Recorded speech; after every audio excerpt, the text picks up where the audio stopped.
Hello ನಮಸ್ಕಾರ. ನಾನು ನಿಮ್ಮ ಸ್ಪರ್ಶಾ ಗೌಡ. ಯಾರೆಲ್ಲ ಇನ್ನು ಕಾಮನಬಿಲ್ಲು ಕಥಾಗುಚ್ಛ ಯೂಟ್ಯೂಬ್ ಚಾನಲ್ಗೆ ಸಬ್ಸ್ಕ್ರೈಬ್ ಆಗಿಲ್ವೋ ಕೂಡಲೇ ಸಬ್ಸ್ಕ್ರೈಬ್ ಆಗಿ. ಕತೆ ಇಷ್ಟ ಆದರೆ ಶೇರ್ ಮಾಡಿ, ಲೈಕ್ ಮಾಡಿ ಹಾಗೂ ಕಮೆಂಟ್ ಮಾಡಿ. ನಾನು ಇವತ್ತು ಹೇಳ್ತಿರೋ ಕತೆ ನೀ ಹಚ್ಚಿದ ಕುಂಕುಮ ಭಾಗ 11. ಈ ಕಥೆಯ ಲೇಖಕರು ಚೈತ್ರಾ ಭಟ್.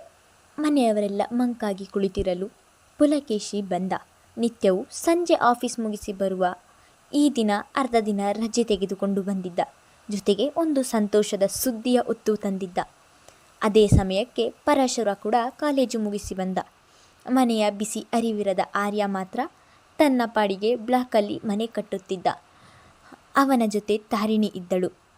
ಏನೋ ಹುಲಿ, ಏನಾಗಿದೆ ಎಲ್ರಿಗೂ? ಎಲ್ಲ ಮೌನವ್ರತ ಆಚರಿಸುತ್ತಿದ್ದಾರಾ ಹೇಗೆ?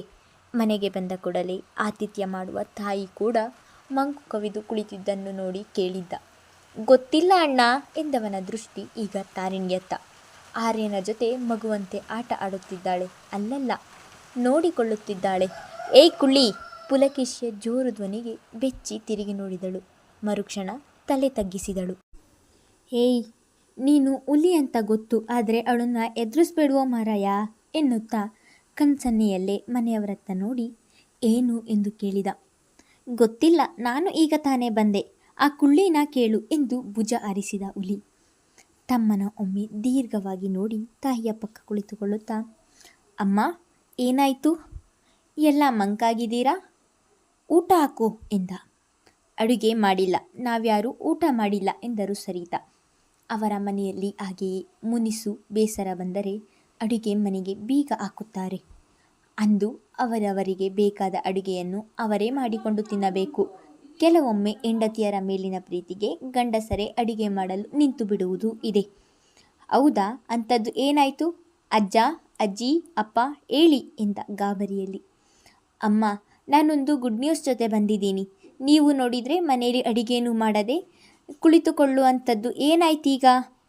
ಹುಲಿಗೆ ಮೂಗಿನ ತುದಿಯಲ್ಲಿಯೇ ಕೋಪ. ಅರ್ಧ ದಿನ ರಜೆ ತೆಗೆದುಕೊಂಡು ಬಂದವನಿಗೆ ಮನೆಯಲ್ಲಿ ಅಮ್ಮ ಮಾಡಿ ಬಡಿಸುವ ಬಿಸಿ ಬಿಸಿ ಅಡುಗೆ ಇಷ್ಟ. ಎಲ್ಲರ ಜೊತೆ ಸಮಯ ಕಳೆಯಲು ಬಯಸಿದ್ದ. ಹೆಚ್ಚಾಗಿ ಶುಭ ಸಮಾಚಾರ ಹೇಳಿ ಮಧ್ಯಾಹ್ನ ಅಮ್ಮನ ಕೈ ಊಟ ತಿಂಡಿ ತಿಂದು ರಾತ್ರಿ ಡಿನ್ನರ್ಗೆ ಮನೆಯವರಿಗಾಗಿ ಹೋಟೆಲ್ ಟೇಬಲ್ ಕೂಡ ಬುಕ್ ಮಾಡಿ ಬಂದರೆ ಮನೆಯಲ್ಲಿ ಮಂಕು ಕವಿದಿದೆ ಎಂದು ಅರಿಯದ ಕೋಪ ಅವನಿಗೆ. ಆ ಕೋಪ ಅಲ್ಲಿಯೇ ಕುಳಿತ ಪಾಪ ಹುಡುಗಿಯ ಮೇಲೆ ಅರಿಯಿತು. ತಾರಿಣಿ, ಹೋಗು, ಅನ್ನ ಸಾರು ಮಾಡು, ನನಗೆ ಹಸಿವೆ ತಡೆಯಲು ಆಗ್ತಾ ಇಲ್ಲ ಎಂದ ಅವಳ ಮೇಲೆ ಅಧಿಕಾರಯುತವಾಗಿ. ಪುಟ್ಟಿ, ನೀನು ಏನು ಮಾಡುವ ಅಗತ್ಯ ಇಲ್ಲ. ಇವತ್ತು ಹುಣ್ಣಿಮೆ, ಅತ್ತೆ ಮಾವ ಊಟ ಮಾಡಲ್ಲ ಅನ್ನೋದು ಇವನಿಗೂ ಗೊತ್ತು. ಇವತ್ತು ಎಲ್ರಿಗೂ ಅದೇ ತಿನ್ನೋಕೆ. ಆದರೂ ಇದೆಂತಹ ಉಂಬನ ಹಾಗೆ ಆಡ್ತಾನು.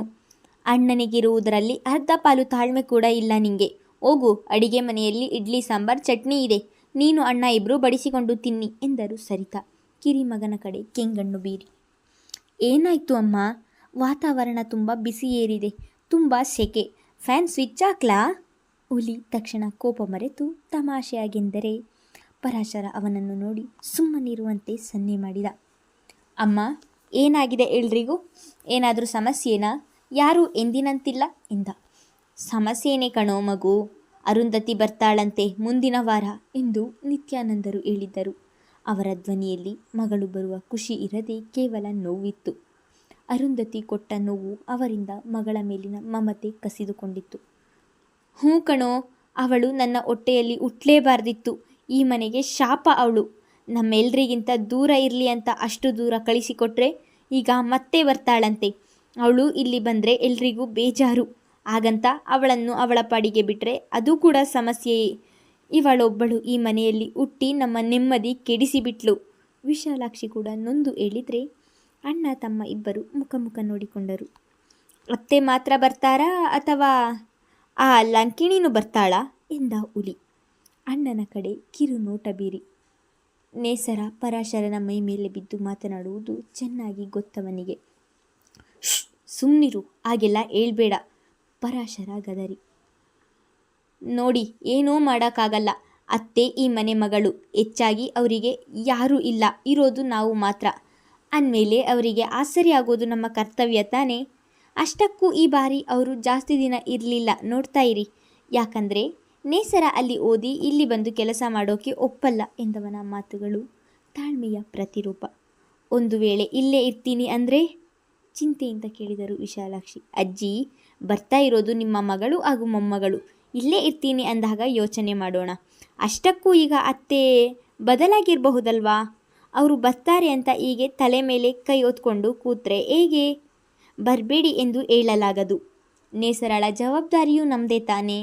ಇದೆಲ್ಲ ಬಿಡಿ, ಈಗ ಸಮಯಕ್ಕೆ ಬೆನ್ನು ಹಾಕಿ ಓಡಿ ಹೋಗಬೇಕಂತೂ ಸಾಧ್ಯವಿಲ್ಲ. ಬಂದಿದ್ದನ್ನು ಬಂದ ಹಾಗೆ ಸ್ವೀಕರಿಸಿ ಅದನ್ನು ಎದುರಿಸುವ ತಾಳ್ಮೆ ಹಾಗೂ ಧೈರ್ಯ ಇದ್ದರೆ ಸಾಕು. ಅಮ್ಮ, ತುಂಬ ಹಸಿವಾಗ್ತಾ ಇದೆ, ತಿಂಡಿ ಆದರೂ ಬಡಿಸು ಬಾ ಎಂದ. ಆದರೆ ಮನದಲ್ಲಿ ಕೊಂಚ ಭಯ ಇದ್ದೇ ಇತ್ತು ಅತ್ತೆಯ ಬಗ್ಗೆ. ಇಷ್ಟು ಸುಲಭವಾಗಿ ಹೇಗೆ ಹೇಳ್ತೀಯೋ? ಅಣ್ಣ, ನೇಸರ ನಿನ್ನನ್ನು ಪಡೆಯೋಕೆ ಏನು ಬೇಕಾದರೂ ಮಾಡ್ತಾಳೆ, ನೆನಪಿದೆ ತಾನೇ ಎಂದು ಹುಲಿ ಹೇಳಿದರೆ ಒಂದು ಕ್ಷಣ ಪರಾಶರರ ಮುಖ ಕಪ್ಪಿಟ್ಟರು. ತಕ್ಷಣ ಸಾವರಿಸಿಕೊಂಡ. ಆಗಿನ ವಿಷಯ ಬೇರೆ, ಈಗಿನದ್ದು ಬೇರೆ. ಈಗ ನನಗೆ ಮಗ ಇದ್ದಾನೆ. ಮಗ ಇರುವ ಗಂಡನ್ನು ಇಷ್ಟಪಡೋಕೆ ಅವಳಿಗೇನು ತಲೆ ಕೆಟ್ಟಿದೆಯಾ? ಅದಕ್ಕಾಗಿ ಫಾರಿನ್ಗೆ ಓದೋಕೆ ಹೋಗಿದ್ದ ಅವಳು.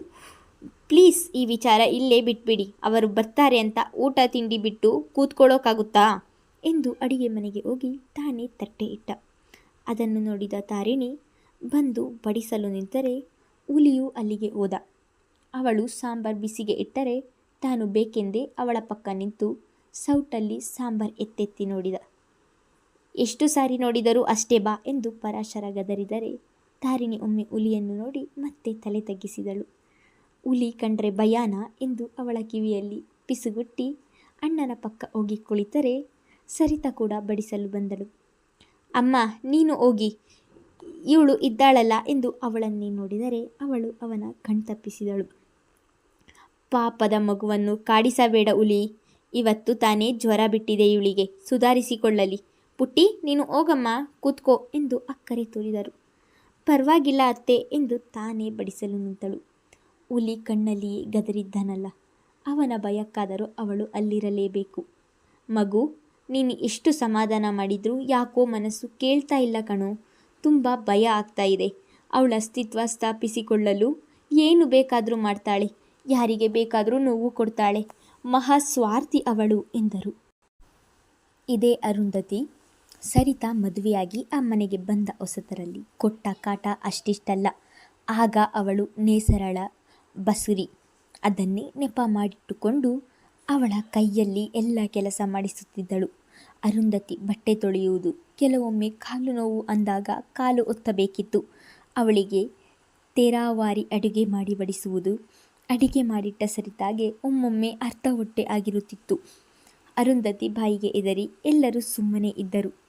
ಸರಿತಾ ಯಾರಿಗೂ ಎದುರು ನುಡಿಯದೆ ಇದೆಲ್ಲವನ್ನು ಸಹಿಸಿಕೊಂಡು ಹೋದರೆ ಮುಂದೊಂದು ದಿನ ಇದೇ ಅರುಂಧತಿ ಸರಿತಾ ಹಾಗೂ ವಿಶ್ವಕರ್ಮರ ಮಧ್ಯೆ ತಂದಿಟ್ಟು ಕೊನೆಗೆ ಅದು ಡೈವೋರ್ಸ್ ತನಕ ಹೋಗಿದ್ದು ನೆನೆಸಿಕೊಂಡರೆ ಈಗಲೂ ಅಳು ಬರುತ್ತದೆ ಅವರಿಗೆ. ತಾಯಿಯ ಅನ್ಯ ಮನಸ್ಕತೆ ಅರಿಯದೆ ಇರುವವನಲ್ಲ ಪರಾಶರ. ಆದರೆ ಏನು ಮಾಡಲಾಗುವುದಿಲ್ಲ. ಅತ್ತೆಗೆ ಇಲ್ಲಿಗೆ ಬರಬೇಡ ಎಂದು ಹೇಳಿದರೆ ಆಸ್ತಿ ಹಕ್ಕು ಒಬ್ಬಂಟಿ ಜೀವನ ಎಂದು ಕಣ್ಣೀರು ಹಾಕುತ್ತಾಳೆ ಎಂಬುದು ಗೊತ್ತವನಿಗೆ. ಈ ಬಗ್ಗೆ ಅವನಿಗೂ ಬೇಸರವಿದೆ. ಆದರೆ ತಾಯಿಯ ಎದುರು ತನ್ನ ಬೇಸರ ವ್ಯಕ್ತಪಡಿಸಿ ಅವರ ಮನಕ್ಕೆ ನೋವು ನೀಡಲಾರ. ಹಾಗಾಗಿ ತಿಂಡಿ ತಿಂದು ಮುಗಿಯುವವರೆಗೂ ಸಾಧ್ಯವಾದ ಮಟ್ಟಿಗೆ ತಾಯಿಯನ್ನು ಸಮಾಧಾನಿಸಿದ. ನಂತರವೂ ಒಂದಷ್ಟು ಹೊತ್ತು ಇದೇ ವಿಚಾರದ ಬಗ್ಗೆ ಚರ್ಚೆ ನಡೆಯಿತು.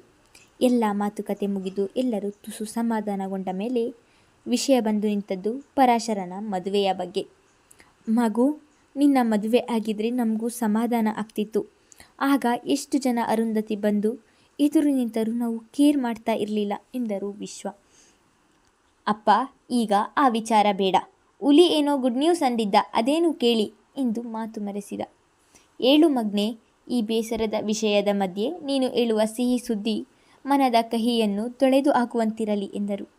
ಮೊದಲು ಸಿಹಿ ತಿನ್ನಿ ಎಂದು ಎಲ್ಲರಿಗೂ ತಾನು ಸಿಹಿಯನ್ನು ನೀಡಿದವ ತಾರಿಣಿಯನ್ನು ಬಿಟ್ಟ. ಅಜ್ಜಿ ತಾತ ಬಿಟ್ಟು ಮತ್ತೆಲ್ಲರೂ ತೆಗೆದುಕೊಂಡರು. ಉಪವಾಸ ಒಪ್ಪತ್ತು ಮಾಡುವ ದಿನ ಹೊರಗಡೆಯ ಯಾವುದೇ ತಿಂಡಿಯನ್ನು ತಿನ್ನಲಾರರು ಅವರು. ತನಗೆ ಸಿಹಿಯ ಕೊಡದೆ ಇದ್ದಾಗ ತಾರಿಣಿ ಮುಖ ಪೆಚ್ಚಾಯಿತು. ಅದನ್ನು ನೋಡಿ ಮೀಸೆಯಡಿಯಲ್ಲಿ ನಕ್ಕವ, ನಮ್ಮ ತಾರಿಣಿಗೆ ಧಾರವಾಡ ಪೇಡ ಅಂದರೆ ತುಂಬ ಇಷ್ಟ ಅಲ್ವಾ, ಹಾಗಾಗಿ ಇದೆಲ್ಲ ಅವಳಿಗೆ ಎಂದು ಇಡೀ ಬಾಕ್ಸ್ ಅವಳ ಕೈಯಲ್ಲಿ ಇಟ್ಟ.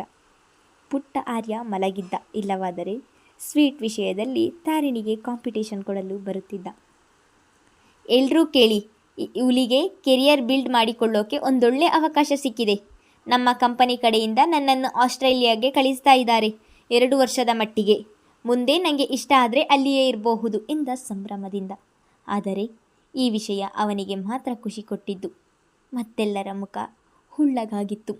ತಾರಿಣಿ ಆಗ ತಾನೇ ಕಚ್ಚಿದ್ದ ಪೇಡ ನುಂಗಲು ಆಗದೆ ಉಗಳಲು ಆಗದೆ ಒದ್ದಾಡಿದಳು. ಕಾರಣ ಅವಳಿಗೂ ಅರ್ಥವಾಗುತ್ತಿಲ್ಲ. ಯಾರೂ ಅವನಿಗೆ ವಿಶ್ ಮಾಡದೆ ಸಪ್ಪೆ ಮೊರೆ ಹಾಕಿ ಕುಳಿತಿದ್ದವನನ್ನು ನೋಡಿದವ, ಏನಾಯ್ತು ಗಾಯ್ಸ್, ಪ್ಲೀಸ್ ವಿಶ್ ಮೀ ಎಂದು ಎಲ್ಲರ ಕಡೆಗೂ ನೋಡಿದ. ಇದ್ದುದರಲ್ಲಿ ತಾರಿಣಿ ಮಾತ್ರ ಅವನ ಮುಂದೆ ಬಂದು, ಕಂಗ್ರ್ಯಾಟ್ಸ್ ಹುಲಿ, ಒಳ್ಳೆಯದಾಗಲಿ ಎಂದು ಅವನು ಕೊಟ್ಟ ಸ್ವೀಟ್ ಬಾಕ್ಸನ್ನು ಅವನ ಕೈಯಲ್ಲಿಯೇ ತುರುಕಿ ಮನೆಯವರಿಗೆ ಹೇಳಿ ಜಾಗ ಖಾಲಿ ಮಾಡಿದಳು. ಏನಾದರೂ ಹೇಳಿ ಅಣ್ಣ, ವಿಶ್ ಮಾಡೋ ಎಂದು ತಾನೇ ಅಣ್ಣನ ಕೈಯಲ್ಲಿ ತನ್ನ ಕೈಯನ್ನು ಬೆಸೆದ. ನೋಡು ಹುಲಿ, ಇದು ಕೂಡು ಕುಟುಂಬ, ಎಲ್ಲರೂ ಇದೇ ಮನೆಯಲ್ಲಿ ಸುಖವಾಗಿ ಬಾಳಬೇಕು ಎಂಬುದು ನನ್ನ ಆಸೆ. ನಿನ್ನ ಅಪ್ಪ ಕೂಡ ಓದಿ ಮುಗಿದ ಕೆಲಸಕ್ಕೆ ಬೇರೆ ಕಡೆ ಹೋಗುತ್ತೇನೆ ಎಂದಾಗ ಅದು ನನಗೆ ಇಷ್ಟವಾಗಲಿಲ್ಲ. ಅದನ್ನು ನನ್ನ ಮಗ ಗೌರವಿಸಿ ಇಲ್ಲೇ ಇದ್ದ. ಅವನು ಅಥವಾ ನನ್ನ ಸೊಸೆ ಮನಸ್ಸು ಮಾಡಿದ್ದರೆ ಈ ಹಳ್ಳಿಯನ್ನು ತೊರೆದು ಪಟ್ಟಣ ಸೇರಿ ತಾವು ಸ್ವತಂತ್ರವಾಗಿ ಬದುಕಬಹುದಿತ್ತು. ಇನ್ನು ನಿನ್ನಣ್ಣ ಪರಾಶರನಿಗೂ ಒಳ್ಳೆಯ ಅವಕಾಶ ಸಿಕ್ಕಿದ್ದರೂ ನನ್ನ ಮಾತಿಗೆ ತಲೆಬಾಗಿ ಇಲ್ಲೇ ಕೆಲಸ ಹುಡುಕಿಕೊಂಡ. ಈಗ ನಿನಗೂ ಅದನ್ನೇ ಹೇಳುವೆ, ಇಲ್ಲೇ ಇದ್ದು ನಿನಗೆ ಏನು ಬೇಕೋ ಅದನ್ನು ಮಾಡು. ನಮ್ಮ ತೋಟದಿಂದ ಜೀವನಕ್ಕೆ ಬೇಕಾದಷ್ಟು ಆದಾಯವಿದೆ, ಯಾವುದಕ್ಕೂ ಕೊರತೆ ಇಲ್ಲದ ಜೀವನ. ನೀನು ಅಷ್ಟು ದೂರದ ದೇಶ ಸೇರಿದರೆ ನನ್ನ ಮೊಮ್ಮಗ ಕಣ್ಣೆದುರು ಇಲ್ಲ ಎಂಬ ಕೊರತೆ ನನ್ನನ್ನು ಕಾಡುತ್ತದೆ ಕಣೋ. ಈಗಾಗಲೇ ನಿನಗೆ ಒಳ್ಳೆಯ ಕಂಪನಿಯ ಕೆಲಸವಿದೆ, ಕೈ ತುಂಬ ಸಂಬಳ, ಮತ್ತ್ಯಾಕೆ ವಿದೇಶದ ವ್ಯಾಮೋಹ ನಿನಗೆ? ನೀನೆಲ್ಲೂ ಹೋಗೋದು ಬೇಡ, ಇಲ್ಲೇ ಇರ್ತೀಯ ಅಷ್ಟೇ. ತಮ್ಮ ನಿರ್ಧಾರ ಹೇಳಿದ ನಿತ್ಯಾನಂದರು ಎದ್ದು ನಡೆದರು. ಅಪ್ಪಯ್ಯ ಹೇಳಿದ್ದು ಸರಿ ಇದೆ ಕಣೋ. ನಮಗೆ ಇಲ್ಲಿ ಜೀವನಕ್ಕೆ ಆದಾಯ ಏನೂ ಇಲ್ಲ ಎಂಬ ಅನಿವಾರ್ಯತೆ ಇದ್ದಾಗ ಪರ ಊರ ಕಡೆ ಮುಖ ಮಾಡುವುದು ಅನಿವಾರ್ಯ. ಆದರೆ ಇಲ್ಲಿ ಏನು ಕೊರತೆ ಇಲ್ಲ, ಬೇಕಾದಷ್ಟು ಆಸ್ತಿ, ಸ್ವಂತ ಮನೆ, ಎಲ್ಲದಕ್ಕಿಂತ ಹೆಚ್ಚಾಗಿ ಅಪ್ಪನ ಕನಸು ಎಲ್ಲರೂ ಒಟ್ಟಿಗೆ ಇರಬೇಕೆಂಬುದು. ಆ ಕನಸಿನ ಹೆಮ್ಮರದ ನೆರಳಲ್ಲಿ ಬದುಕುತ್ತಿರುವವರು ನಾವು. ಇದು ನನ್ನ ಮಕ್ಕಳ ಮೊಮ್ಮಕ್ಕಳ ಕಾಲಕ್ಕೂ ಮುಂದುವರೆದುಕೊಂಡು ಹೋಗಲಿ ಎಂಬುದು ನನ್ನಾಸೆ. ಇದರ ಮೇಲೆ ನಿನ್ನಿಷ್ಟ. ವಿಶ್ವ ಅಡ್ಡಗೋಡೆಯ ಮೇಲೆ ದೀಪ ಇಟ್ಟರು. ಅಣ್ಣ, ನಾನು ಫಾರಿನ್ ಹೋಗೋದು ಯಾರಿಗೂ ಇಷ್ಟ ಇಲ್ಲ, ಆದರೆ ಅದು ನನ್ನ ಕನಸು ಅಣ್ಣ. ನೀನು ನನ್ನ ಕನಸನ್ನು ಮನೆಯವರಿಗಾಗಿ ಬಲಿ ಕೊಟ್ಟೆ, ಆದರೆ ಅದು ನನ್ನಿಂದ ಸಾಧ್ಯವಿಲ್ಲ. ಪ್ಲೀಸ್ ಕಣೋ, ಹೆಲ್ಪ್ ಮಾಡು. ನೀನು ಹೇಳಿದರೆ ಎಲ್ಲ ಒಪ್ತಾರೆ. ಹುಲಿ ಅಣ್ಣನ ಎದುರು ಇಲಿಯಂತೆ ನಿಂತು ಬೇಡಿಕೊಂಡ. ಪರಾಶರ 1-2 ನಿಮಿಷ ಸುಮ್ಮನೆ ನಿಂತವ. ಆಯಿತು, ಮಾತಾಡಿ ನೋಡ್ತೀನಿ, ಆದರೆ ನೀನು ನನಗೊಂದು ಮಾತು ಕೊಡಬೇಕು ಎಂದ. ಏನು? ಕೇವಲ 2 ವರ್ಷ ಮಾತ್ರ, ಆಗುತ್ತಾ? ಆಯಿತು ಅಣ್ಣ ಎಂದು ಅಣ್ಣನ ಕೈ ಮೇಲೆ ಕೈ ಇಟ್ಟು, ಕೊಟ್ಟ ಮಾತನ್ನು ಉಳಿಸಿಕೊಳ್ಳಲು ಸಾಧ್ಯವೋ ಇಲ್ಲವೋ ಎಂಬುದು ನಂತರದ ವಿಚಾರ. ಬೀಸುವ ದೊಣ್ಣೆಯಿಂದ ತಪ್ಪಿಸಿಕೊಂಡರೆ 100 ವರ್ಷ ಆಯಸ್ಸು. ಸದ್ಯ ಅವನಿಗೆ ಮನೆಯವರು ಒಪ್ಪಿದರೆ ಸಾಕಿತ್ತು. ಆಯಿತು, ನೀನು ನಿನ್ನಿಷ್ಟದಂತೆ ಆಸ್ಟ್ರೇಲಿಯಾಗೆ ಹೋಗಿ ಬರ್ತೀಯ. ಕಂಗ್ರ್ಯಾಟ್ಸ್ ಎಂದು ತಮ್ಮನನ್ನು ತಬ್ಬಿಕೊಂಡ. ಥ್ಯಾಂಕ್ಸ್ ಕಣೋ ಅಣ್ಣ, ನೀನು ಮಾತ್ರ ನನ್ನ ಮನಸ್ಸನ್ನು ಅರ್ಥ ಮಾಡಿಕೊಳ್ಳೋಕೆ ಸಾಧ್ಯ. ನಿನ್ನ ಮದುವೆ ಸೆಟ್ ಆದರೆ ಮಧ್ಯೆ ಕೆಲಸ ಬಿಟ್ಟು ಓಡಿ ಬರ್ತೀನಿ ಆಯಿತಾ ಎಂದ ತಮ್ಮನ ಬೆನ್ನಿಗೆ ಗುದ್ದು ಕೊಟ್ಟ ಪರಾಶರ.